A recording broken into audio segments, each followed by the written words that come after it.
Back to our channel. నేను మీ మాధురి. ఎప్పుడూ కూడా లైఫ్లో ఒక ప్లానింగ్ ఉండాలి.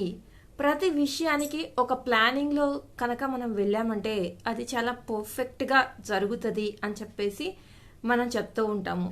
ఆఖరికి ఇల్లు కట్టడానికి కానివ్వండి, దేనికైనా కానీ ముందు స్టార్ట్ చేసే ముందర ఏ పనికైనా ఒక ప్లానింగ్ ఉంటే అది వెళ్ళే తీరు కానివ్వండి, లేదంటే ఆ సక్సెస్ఫుల్ అయ్యే రేటు కానివ్వండి చాలా ఎక్కువగా ఉంటుంది అని చెప్పేసి మనం పిల్లలకి సలహాలు ఇస్తూ ఉంటాము.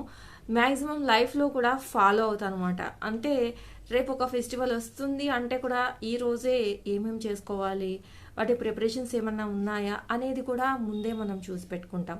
అలా ఏదైనా కానీ ఏమైనా ఇంట్లో అయిపోయినాయా, కావాల్సినవి రేపు చేయాల్సిన వాటికి కావాల్సినవి ఏమైనా ఉన్నాయా, ఇలా ఆడవాళ్ళం అయితే ఇలా రకరకాలుగా ఒక చిన్న విషయం దగ్గర నుంచి, చిన్న పని దగ్గర నుంచి కూడా ఒక పర్ఫెక్ట్ ప్లానింగ్తో మనం వెళ్తూ ఉంటాము.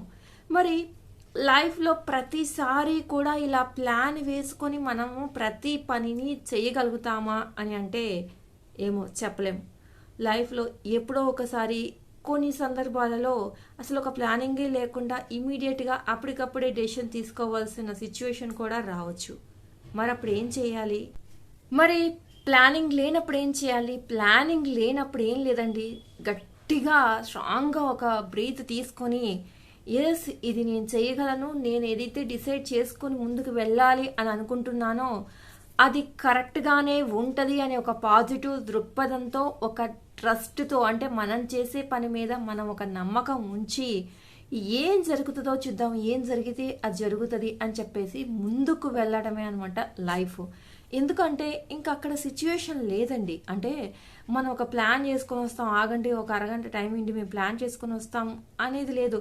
ఒక హెల్త్ ఇష్యూ కావచ్చు, ఇమీడియట్గా ఒక డెసిషన్ తీసుకోవాలి. డాక్టర్ అక్కడ మనల్ని చెప్తూ ఉండొచ్చు, ఇయో ఇది ఉండి పేషెంట్ సిచ్యువేషను, ఇది ఇలా చేస్తే ఇలా అవుతుంది, మీరు ఇమీడియట్ డెసిషన్ తీసుకోవాలి, మీ డెసిషన్ ఏదైతే ఉంటుందో దాని మీదనే మేము ఏదైనా చేయగలుగుతామని చెప్పేసి కొన్ని ఇన్సిడెంట్స్ అప్పుడు చెప్తూ ఉంటారు డాక్టర్స్. మనం అలాంటప్పుడు ఏం చేస్తాం, లేదు మేము ఒక 1 డే టైం ఇవ్వండి, మాకు 1 అవర్ టైం ఇవ్వండి, 2 అవర్స్ టైం ఇవ్వండి అని చెప్పలేం కదా.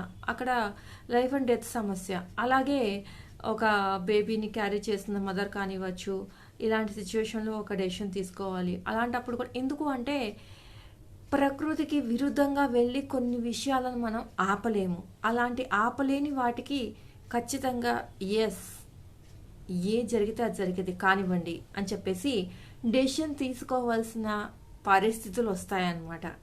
కాబట్టి ఎప్పుడూ కూడా ఒక ప్లానింగ్తో వెళ్ళడమే కాదు, ప్లాన్ లేనప్పుడు కూడా ఇమీడియట్ డెసిషన్స్ తీసుకోవాల్సినప్పుడు కూడా ఎక్కడా కూడా వనకకుండా తొనకకుండా ఏం జరుగుతుందా అని చెప్పేసి భయాందోళనకు గురి కాకుండా ఎప్పుడూ కూడా మనము సందిగ్ధంగా ఉండాలి, అంటే రెడీగా ఉండాలన్నమాట.